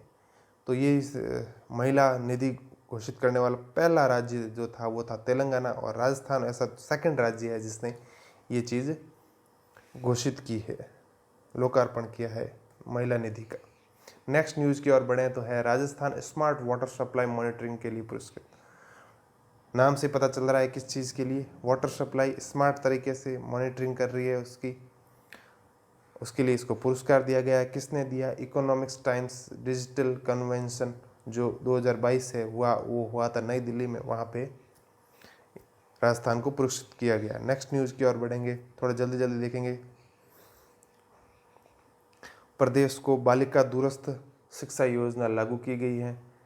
किस चीज़ के लिए लागू की गई है? जो 12th के बाद जो उच्च शिक्षा होती है उसमें बढ़ावा देने के लिए, बालिकाओं को प्रोत्साहन देने के लिए ये योजना लागू की गई है।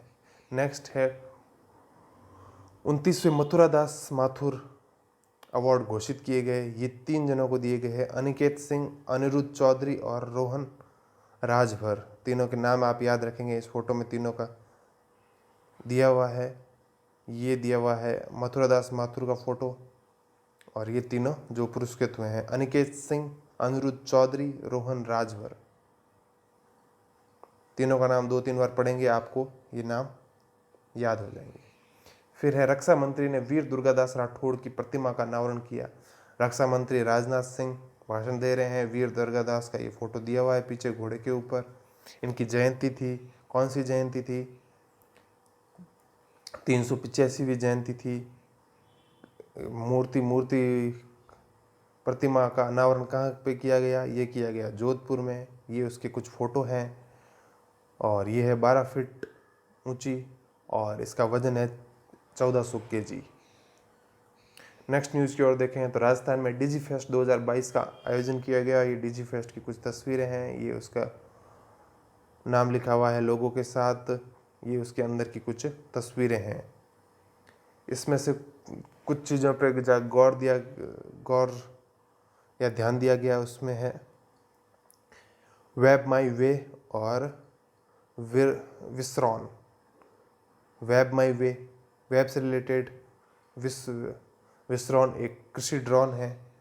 इसी के साथ नेक्स्ट न्यूज़ पे चलते हैं, जो है प्रदेश में राजीव गांधी ग्रामीण ओलंपिक 2022 का शुभारंभ।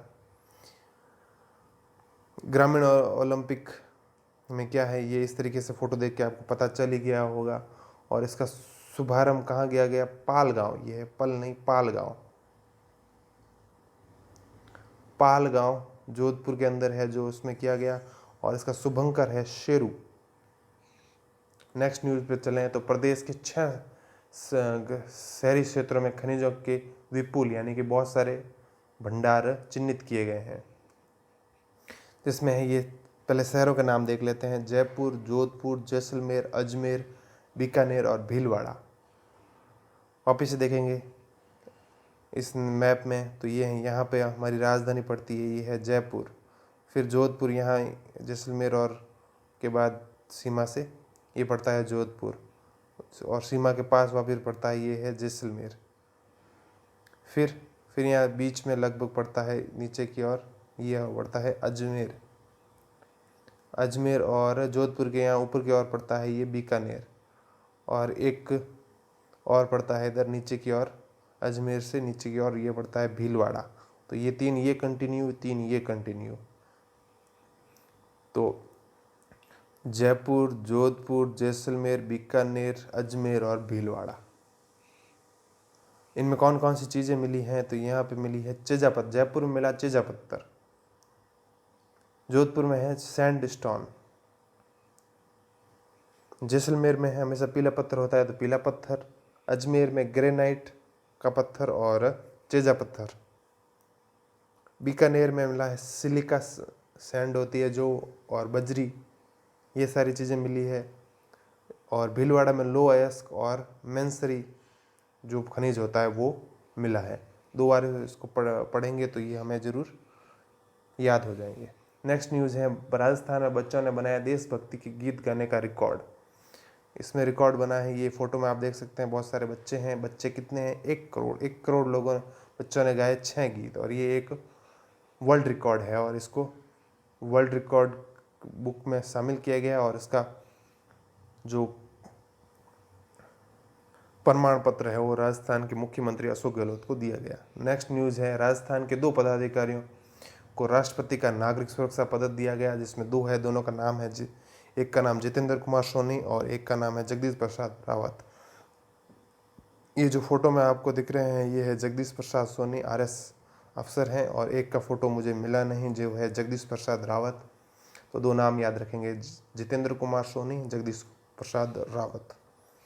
नेक्स्ट उत्तर प्रदेश की कुछ न्यूज हैं, जिसमें है उत्तर प्रदेश सरकार ने किया डेलाइट इंडिया के साथ समझौता। डेलाइट इंडिया कंपनी है, ये डेलाइट इंडिया कंपनी का ये लोगो ये बिल्डिंग पे दिया हुआ है। ये मुख्यमंत्री उत्तर प्रदेश योगी आदित्यनाथ कंसल्टेंसी एजेंसी है। क्या है? कंसल्टेंसी एजेंसी है ये डेलाइट, और 10 खरब डॉलर के निवेश किया जाएगा। ये कंसल्टेंसी देगी सरकार को कि आपको क्या करना चाहिए, क्या नहीं करना चाहिए उसके लिए। नेक्स्ट न्यूज़ है, उत्तर प्रदेश बनेगा देश की पहली एजुकेशन टाउनशिप।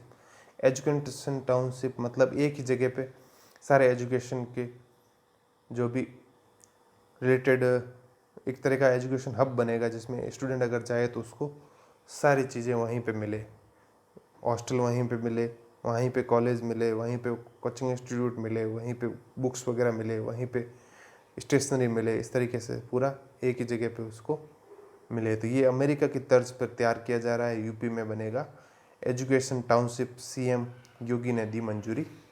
नेक्स्ट न्यूज़ पे हम चलें तो उत्तर प्रदेश में सामुदायिक रेडियो चैनल रेडियो जय घोष, नाम जरूर याद रखेंगे, इसका नाम है जय घोष।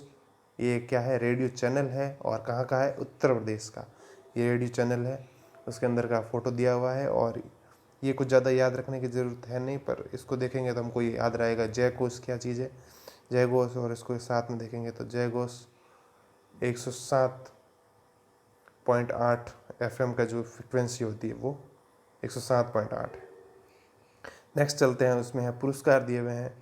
पुरस्कार में है साहित्य अकादमी युवा पुरस्कार। साहित्य अकादमी पुरस्कार अलग होते हैं, युवा पुरस्कार अलग होते हैं, और बाल पुरस्कार अलग होते हैं। सब के सब दिए जाते हैं 24 भाषाओं में। 24 कौन सी? 22 भाषाएं तो हमारे संविधान में लिखी हुई है, वो एक है अंग्रेजी और एक है राजस्थानी। इस तरीके से टोटल 24 भाषा में दिया जाता है।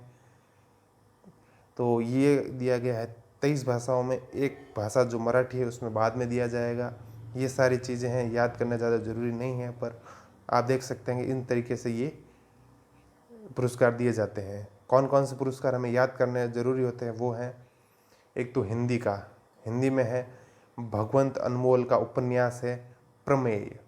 भगवंत अनमोल प्रमेय, भगवंत अनमोल प्रमेय कौन से? हिंदी से रिलेटेड, ये चीज़ नाम याद रखेंगे। नेक्स्ट है अंग्रेजी, अंग्रेजी में है मिहिर वस्त। मिहिर वस्त को इनकी यात्रा वृत्तांत tales of Hazaribagh, tales of Hazaribagh के लिए इन्होंने टेल्स ऑफ हजारीबाग लिखी। कौन सी भाषा में लिखी? अंग्रेजी भाषा में। इनका ये यात्रा वृत्तांत है, इसको अंग्रेजी भाषा में साहित्य अकादमी युवा पुरस्कार, युवा जरूर याद रखेंगे, युवा पुरस्कार हैं ये सारे। और एक राजस्थान के करंट अफेयर के लिए ये ज़रूरी है कि राजस्थानी में किसको दिया गया है?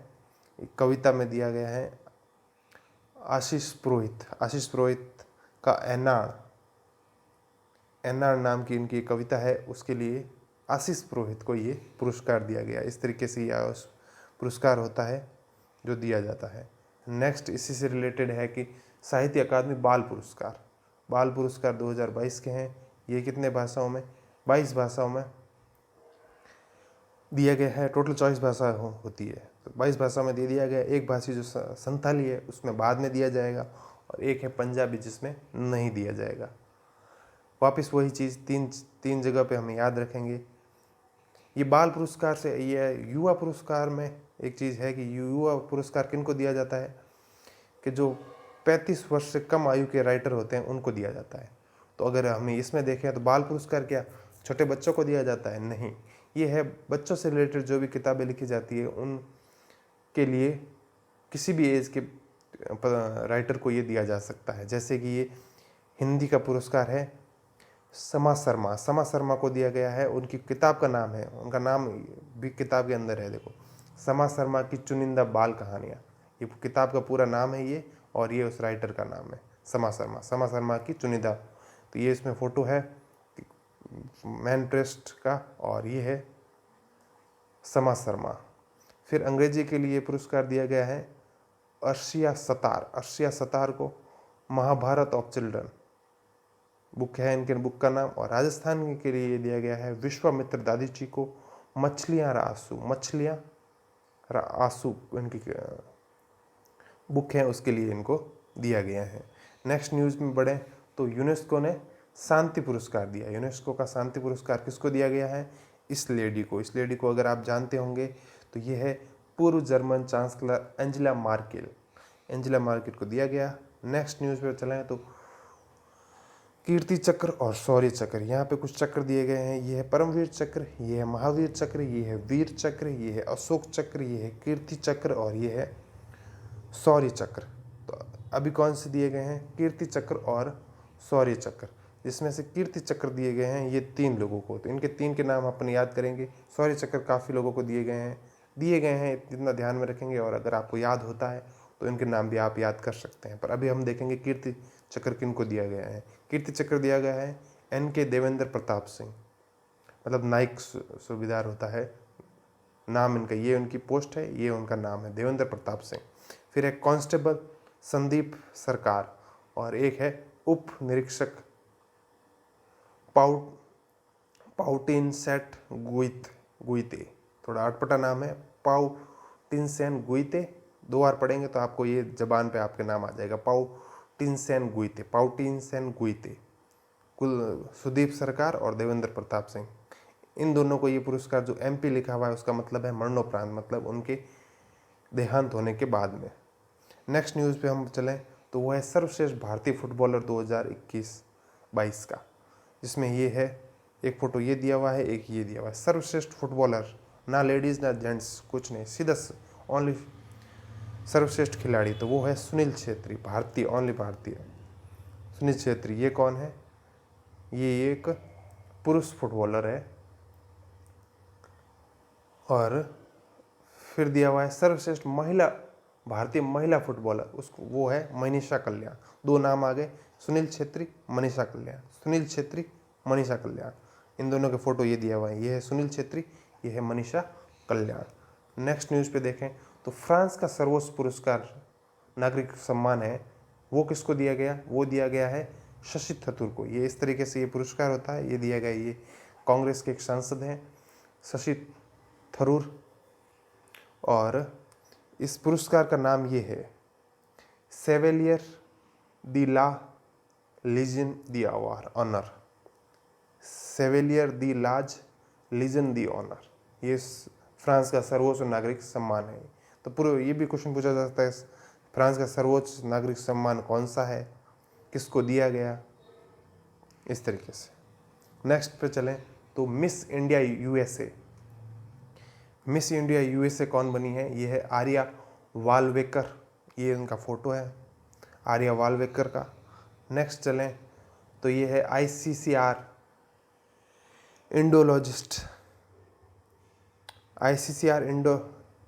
इंडोलॉजिस्ट कौन बना है? ये वाला आदमी, ये इंसान कौन है? ये है जेफरी आर्मस्ट्रॉन्ग। और ICCR की फुल फॉर्म देखें तो भारतीय सांस्कृतिक संबंध परिषद, ये इस तरीके से उनको ये पुरस्कार दिया गया। नेक्स्ट चलें तो खगोल विज्ञान और खगोल भौतिकी पर 15वां ओलंपियाड, तो नाम से पता चल रहा है कि ओलंपियाड है तो किससे रिलेटेड है? विज्ञान और खगोल भौतिकी से। ये कहाँ पे आयोजित हुआ? ये है कुटेसी कहाँ है? जॉर्जिया में। और इसमें भारत का प्रदर्शन कैसा रहा? भारत 3रे स्थान पर रहा। इसने 3 तो गोल्ड जीते और 2 सिल्वर जीते। ये उस वहाँ का एक फ़ोटो है। नेक्स्ट न्यूज़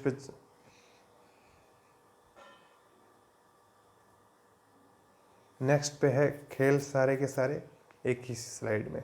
इसमें सबसे पहले है क्रिकेट की न्यूज़ है, जिसमें है भारत वेस्ट इंडीज T20 श्रृंखला। वेस्ट इंडीज में भारत जीता। भारत वेस्ट इंडीज की T20 श्रृंखला थी, वेस्ट इंडीज में हुई थी और इसमें जीता कौन? भारत। नेक्स्ट है किरोन पोलार्ड, वेस्टीज 600, ये खिलाड़ी का नाम है किरोल पोलार्ड। ये वेस्ट इंडीज के खिलाड़ी हैं और इन्होंने 600 T20 क्रिकेट खेलने वाले ये पहले खिलाड़ी बन चुके हैं। फिर है डिएड्रा हाइड्रिन, वेस्ट इंडीज़ के खिलाड़ी हैं, अंतर्राष्ट्रीय क्रिकेट से इन्होंने संन्यास ले लिया है। तो ये 3 न्यूज़ थी क्रिकेट से रिलेटेड। फिर है शतरंज में 44वां शतरंज ओलंपियाड चेन्नई गेलपियाड्स, 44वां शतरंज ओलंपियाड है जो चेन्नई में आयोजित हुआ। और भारत का इसमें देखें तो भारत ने कौन सा कप जीता, इसमें जीता ये वाला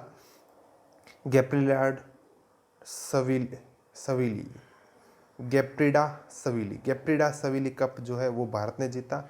आयोजित ये चेन्नई में हुआ। नाम इसका है 44वां शतरंज ओलंपियाड। और शतरंज में है कि पी प्रवण भारत के ग्रैंड मास्टर 75वें ग्रैंड मास्टर बनेंगे। ग्रैंड मास्टर समय समय पर बनते रहते हैं, एक ही साल में 2 से 3 ग्रैंड मास्टर चलते रहते हैं। इससे पहले 74वें 73वें वो भी इसी साल बने थे और 75वें ये बन गए हैं पी प्रवण जो है भारत के ग्रैंड मास्टर। फिर है FTX crypto cup, FTX crypto cup जो कि मियामी अमेरिका में हुआ। वहाँ पे ये जीते तो गोल्ड तो नहीं जीते पर इनका प्रदर्शन बहुत अच्छा रहा। इन्होंने वर्ल्ड चैंपियन रहे इंसान को भी हराया। इनका नाम है रमेश बाबू प्रज्ञानंद। तो इनका इस कप से रिलेटेड इनका नाम जरूर हम याद रखेंगे। फिर है कुश्ती के अंदर अंडर 20 विश्व कुश्ती चैंपियनशिप 2022। ये कहाँ पे हुआ? ये हुआ सोफिया बुल्गारिया में हुआ और भारत का इसमें प्रदर्शन रहा। 1 गोल्ड जीता है इसने, 4 सिल्वर और 11 ब्रॉन्ज मेडल इसने यहाँ जीते। कुश्ती में हो गया। फिर हो गया वॉलीबॉल में अंडर 18 एशियन पुरुष वॉलीबॉल चैंपियनशिप आयोजित की गई। ये हुई तेहरान कहाँ है? ईरान की राजधानी है। और ये जीता किसने? ये जीता है जापान ने। ये सारे पॉइंट अपन याद रखेंगे। फिर है फुटबॉल में है मनीषा कल्याण, अभी हमने फोटो देखा ही था, उनको भारत के बेस्ट महिला फुटबॉलर के रूप में नामित किया गया था। तो मनीषा कल्याण ने UEFA चैंपियनशिप लीग खेलने वाली पहली भारतीय फुटबॉलर, आज तक किसी ने नहीं खेला, ना पुरुष में ना महिला में, ये खेलने वाली पहली भारतीय फुटबॉलर बन गई है मनीषा कल्याण। फिर है फीफा ने AIFF पर लगा प्रतिबंध हटाया। ये क्या है? AIFF इंडिया का फुटबॉल फेडरेशन है, ऑल इंडिया फुटबॉल फेडरेशन। उस पर फीफा ने प्रतिबंध लगा दिया था और अब वो प्रतिबंध हटा दिया गया। ये प्रतिबंध पहली बार लगाया गया था और अब ये हट चुका है। फिर है under 20 SAFF football championship Bhubaneswar Odisha में आयोजित की गई। इतना याद रखेंगे अपन, football championship under 20 SAFF football championship कहाँ? भुवनेश्वर ओडिशा में। नेक्स्ट न्यूज़ एक है बैडमिंटन में देखेंगे BFW वर्ल्ड चैंपियनशिप 2022। ये कहाँ आयोजित की गई? टोक्यो जापान में। जितनी पॉइंट यहाँ पे लिखे हुए हैं इनसे रिलेटेड जो भी घुमा फिरा के जो भी क्वेश्चन बन रहे हैं वो सारे इंपॉर्टेंट क्वेश्चन होंगे।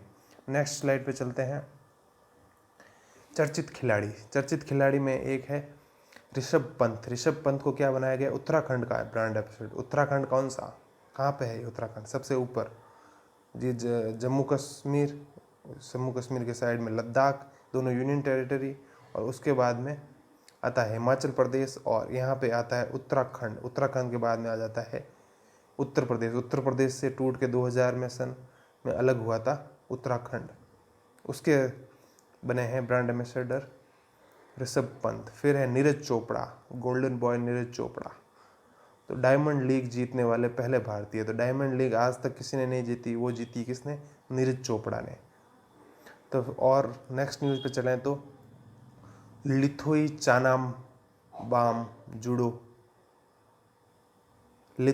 चानाम्बाम ये खिलाड़ी का नाम है और इन्होंने जीता है पहला गोल्ड किस खेल में? जूडो में देश का पहला गोल्ड इन्होंने जीता है। फिर है नेक्स्ट, राष्ट्रमंडल खेल हुए थे उसके बारे में 2022 में, और ये कौन से थे 2022 में हुए, और खेल भी कौन से थे 22 में हुए। कहाँ? बर्मिंघम इंग्लैंड में हुए। इसका शुभंकर था पेरी। और इसके बाद में 4 नाम याद रखेंगे, इसमें से ये 2 नाम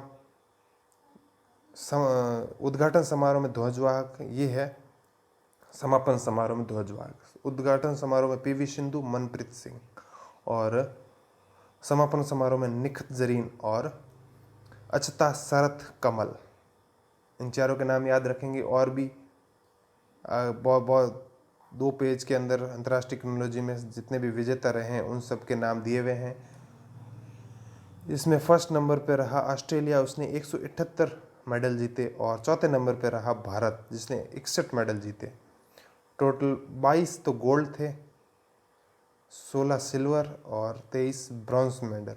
इस तरीके से पूरी टेबल दी हुई है क्रोनोलॉजी में कि कौन से गेम में कौन से खिलाड़ियों ने कौन से मेडल जीते। इस तरीके से अगर आप उनमें से आपको जो जो नाम सुने हुए लगे, जितना आप याद कर सकें उतना अच्छा है। नेक्स्ट है निर्वाचन, नियुक्तियाँ और मनोनयन। सबसे पहले तो यू ललित कौन बने हैं? 49वें मुख्य न्यायाधीश, चीफ जस्टिस ऑफ इंडिया, उच्चतम न्यायालय के जो न्यायाधीश हैं सबसे बड़े वाले, वो बने हैं यू ललित, डब्ल्यू। फिर है विश्वनाथ आनंद, शतरंज से संबंधित हैं, ये बने हैं फिडे कहते हैं। फिडे भी एक संस्था है शतरंज से संबंधित, और उसके उपाध्यक्ष बने हैं, अध्यक्ष नहीं उपाध्यक्ष, विश्वनाथ आनंद। फिर है अवध बिहारी चौधरी, बिहारी चौधरी आए, इनके नाम में भी बिहार आ रहा है। जरूरी नहीं है कि जिसके नाम में बिहार आए वो बिहार से ही हो, पर इनके नाम में बिहार आ रहा है। और ये है बिहार विधानसभा के अध्यक्ष चुने गए, तो इसमें याद रखने के लिए बिहार। फिर है नल्ला थम्बी कलाई सेल्वी, ये कौन है? ये है ISIR की पहली महानिर्देशक। ISIR, जो भी शब्द इस तरीके से लिखे हुए हों उनको आप इस तरीके से लिखेंगे तो आपको जल्दी याद हो जाएंगे। फिर है पीयूष गोयल, नेट ग्रिड के CEO कौन बने हैं? पीयूष गोयल, जो हमारे पहले रेल मंत्री थे और अभी भी कौन सी मिनिस्ट्री है इनके पास, ये आप कमेंट बॉक्स में लिख सकते हैं। ये बने हैं नेट ग्रिड के CEO। फिर है रंजित रथ, ये है ऑयल इंडिया लिमिटेड के चेयरमैन, ये बने हैं रंजित रथ। फिर है सुरेश एन पटेल क्या बने हैं? केंद्रीय सतर्कता आयुक्त कौन बने हैं? सुरेश एन पटेल। फिर है डॉक्टर सुजाय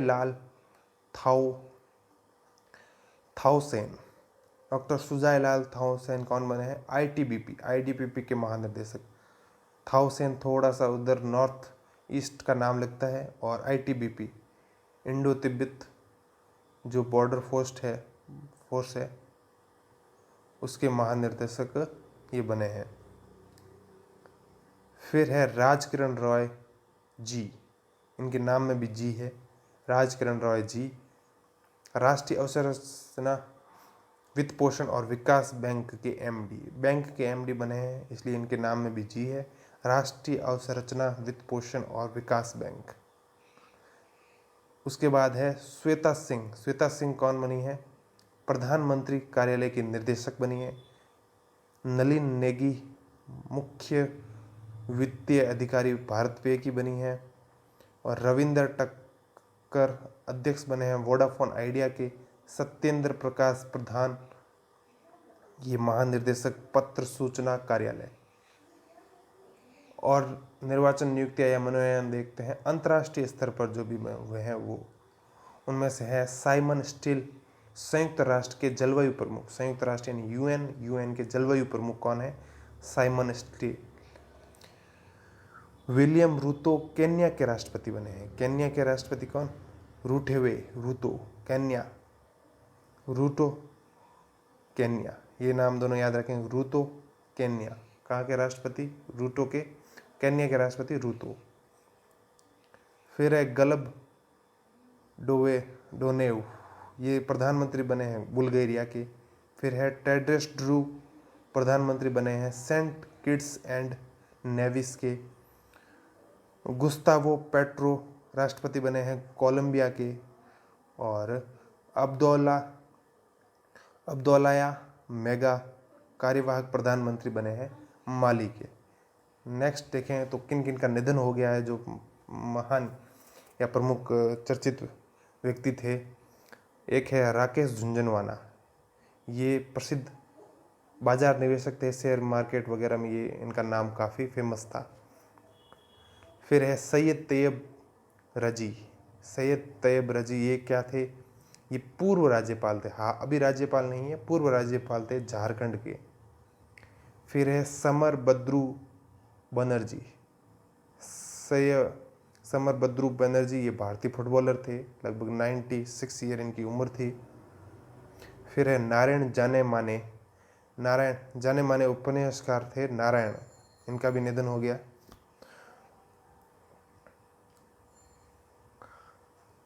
अमिताभ चौधरी पूर्व कार्यवाहक सचिव भारतीय क्रिकेट काउंसिल बोर्ड, उसके पूर्व सचिव थे अमिताभ चौधरी, उनका भी निधन हो गया। यह है उमा पेम्मा राजू फॉक्स न्यूज़ की संस्थापक एवं एंकर है। के मायाथेवर अन्नाद्रुमुक के पहले सांसद, अन्नाद्रुमुक जो पार्टी है उसके पहले सांसद थे के मायाथेवर, इनका भी निधन हो गया। रूडी कैटरजन, ये कौन है, ये दक्षिण अफ्रीका के क्रिकेट एम्पायर है, इनका भी निधन हो गया।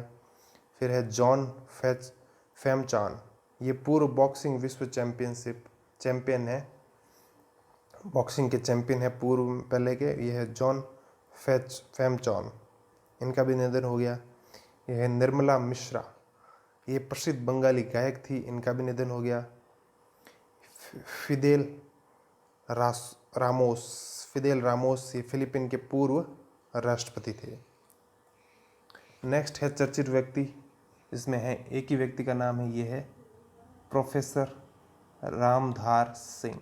ये कहाँ के हैं, प्रोफेसर हैं, मतलब पढ़ाते हैं, कहाँ पे पढ़ाते हैं, अमृत मोदी स्कूल ऑफ मैनेजमेंट। इनको society for personality and social psychology जो यूएसए में है उसकी ओर से हेरिटेज वॉल ऑफ फेम में शामिल किया गया है, और ये ऐसे शामिल होने वाले पहले भारतीय हैं। नेक्स्ट है चर्चित स्थल में है मंडला कहाँ है, मध्य प्रदेश में। ये क्या है, देश का पहला कार्यात्मक रूप से साक्षर जिले का नाम क्या है, मंडला, कहाँ का, मध्य प्रदेश का। नेक्स्ट है चर्चित पुस्तकें, तो इंडिया भारत और पाकिस्तान, ये है जे साईं दीपक की किताब है।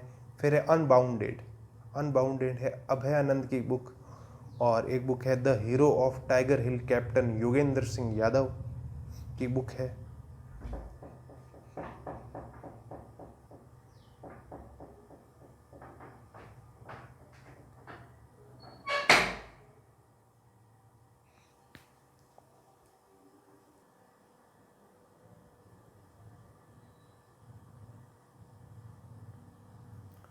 नेक्स्ट है शिवाजी इंडियाज़ ग्रेट वॉरियर, ये बुक है वैभव पुरंदरे की। Shivaji India's great warrior king Vaibhav Purandare.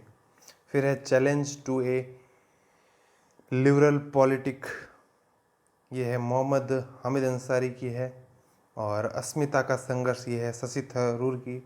और कश्मीर 370 के बाद, ये है जितेंद्र दीक्षित की बुक। नेक्स्ट चलें तो सम्मेलन और बैठक कॉन्फ्रेंसेस है, इसमें है भारत बांग्लादेश संयुक्त नदी आयोग की 38वीं बैठक हुई, ये कहाँ हुई, भारत और बांग्लादेश की संयुक्त नदी आयोग है, और उसकी बैठक 38वीं बैठक हुई नई दिल्ली में। श्रम मंत्रालयों का राष्ट्रीय श्रम सम्मेलन तिरुपति आंध्र प्रदेश में हुआ। रणनीति सम्मेलन 2022 ये नई दिल्ली में हुआ। मृदा विज्ञान पर 22वीं विश्व कॉन्फ्रेंस ग्लासगो स्कॉटलैंड में हुई। नशीली दवाओं की तस्करी और राष्ट्रीय सुरक्षा पर राष्ट्रीय सम्मेलन ये हुआ चंडीगढ़ में। विश्व डेयरी शिखर सम्मेलन 2022 नई दिल्ली में हुआ। नेक्स्ट है मेले महोत्सव और प्रदर्शनी, जो कि है सुमंग लीला महोत्सव 2021-22 ये हुआ इम्फाल राजधानी है मणिपुर की। फिर है माई हैंडलूम माई प्राइड, इसका एक्सपो हुआ नई दिल्ली में। झारखंड में जनजाति महोत्सव हुआ 2022 का, जो हुआ झारखंड की राजधानी रांची के अंदर। फिर है डिफेंस एक्सपो 2022 हुआ, कहाँ पे होगा ये? गांधीनगर गुजरात में होगा। और 23वां India international sea food show 2023 में होगा कोलकाता के अंदर। नेक्स्ट चलें तो है योजनाएं, कार्यक्रम, मिशन, पहल जितने भी हैं वो जो है हिम ड्रोन ए थान कार्यक्रम, सेना plus drone federation of India, इन दोनों का संयुक्त कार्यक्रम है। फिर है स्माइल 25 पहल, ये क्या है? सपोर्ट फॉर माइग्रेंट और individual for living and enterprises, मतलब जो एंटरप्राइज स्माइल योजना का जो भीख वगैरह मांगते हैं, जो इनके पास खुद का घर वगैरह नहीं होता, उनको सहायता प्रदान करने के लिए योजना चल रही है स्माइल 75 पहल। मिशन भूमिपुत्र कहाँ की है? ये असम की योजना है और ये है डिजिटल जाति प्रमाण पत्र देने से संबंधित। एक है चिराग योजना, ये है हरियाणा की है। ये है EWS में जो विद्यार्थी आते हैं उनको निजी स्कूल में प्रवेश के लिए ये एक योजना है। नेक्स्ट है ऑपरेशन अभियान और अभ्यास, कौन कौन से हैं? उसमें है वॉस्टॉक 2022 भारत, चीन, रूस, बेलारूस, मंगोलिया, तजाकिस्तान, रूस में है। वॉस्कोट 2022 भारत, चीन, रूस और बेलारूस, मंगोलिया और तजाकिस्तान, ये इतने देश तो इसमें शामिल हैं। और ये हुई कहाँ पे है? ये हुई है रूस के अंदर। उदार शक्ति ये हुई है भारत और मलेशिया के बीच में, वायु सेनाओं के बीच में, और ये हुई है मलेशिया के अंदर। वज्र प्रहार 2022 भारत और अमेरिका के बीच में, बकलोह हिमाचल प्रदेश में हुई। भारतीय और फ्रांसीसी नौसेना द्वारा अंटार्कटिक में एक सैन्य अभ्यास किया गया। फिर एक और अभ्यास पिच ब्लैक भारत और ऑस्ट्रेलिया के बीच में हुआ और इसके साथ पूरे 17 देशों ने ये किया और ये हुआ ऑस्ट्रेलिया के अंदर। फिर है एक्स विनबैक्स, नाम से पता चल रहा है विनबैक्स मतलब वियतनाम और भारत में, और ये भारत के हरियाणा में हुई। फिर है अल नजाह 4 हुई है भारत और ओमान के बीच में, और ये हुई है राजस्थान के बीकानेर शहर में। फिर विज्ञान और प्रौद्योगिकी से न्यूज़ ये है कि लंपी की प्रोवैक्सीन बनी है राष्ट्रीय अश्व अनुसंधान केंद्र ने, और ये है केंद्र कहाँ पे? हिसार, और हिसार कहाँ पे है? हरियाणा में। फिर इस वीडियो की लास्ट स्लाइड की और ये है कि जो भी विविध क्रोनोलॉजी के अंदर लास्ट पॉइंट दिया हुआ था वो जो है Indian Institute of Heritage Noida Uttar Pradesh में है, और गरबा नृत्य सांस्कृतिक विरासत में शामिल हुआ। कौन सी विरासत? यूनेस्को की विश्व विरासत में। महाराष्ट्र में दही हांडी का जो खेल होता है उसको साहित्यिक खेल का दर्जा दिया गया। और पिंगली वेंकैया पर डाक टिकट जारी किया गया। पिंगली वेंकैया कौन? जिन्होंने हमारे देश का ये तिरंगा झंडा बनाया था, जो डिजाइन इन्होंने तैयार की गई थी, जिसको 22 जुलाई 1947 को लागू किया गया था, मतलब स्वीकार किया गया था कि ये वाला डिज़ाइन हमारे राष्ट्रीय ध्वज के रूप में माना जाएगा। इसी के साथ अगस्त माह के जो करंट अफेयर हैं, जो कि सितंबर 2022 नाम की जो अंतर्राष्ट्रीय क्रोनोलॉजी की बुक है उसके अंदर आए थे, वो सारे मैंने पॉइंट यहाँ पे कवर किए हैं। एक पॉइंट मैंने यहाँ पे कवर नहीं किया है, जो कि है महत्वपूर्ण दिवस। महत्वपूर्ण दिवस, महत्वपूर्ण दिवस उसमें बहुत सारे दिए हुए होते हैं और लगभग सारे ही इम्पोर्टेंट होते हैं। उसको कवर करने के लिए मैं पूरे साल के जितने भी इम्पोर्टेंट डेज आते हैं उनको एक ट्रिक के हिसाब से एक अलग वीडियो, एक या दो तीन वीडियो में बनाऊंगा। उसको आप ज़रूर देखिएगा। तब तक के लिए धन्यवाद। Thank you.